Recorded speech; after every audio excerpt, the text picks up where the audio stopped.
Abi bu akşam ölür müsün şarkısı söyler misin? Bu akşam ölürüm, beni kimse tutamaz. Sen bile tutamazsın, yıldızlar tutamaz. Bir uçurum gibi gözlerinden, gözlerin beni tutamaz.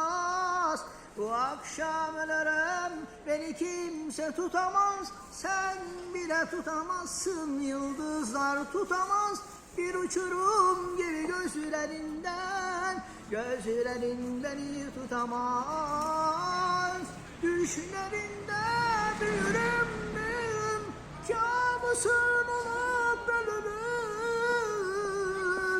Düşlerinde büyürüm büyürüm, kabusun olup ölürüm. Bu akşam ölürüm, beni kimse tutamaz. Sen bile tutamazsın, yıldızlar tutamaz. Bir uçurum gibi gözlerinden, gözlerin beni tutamaz.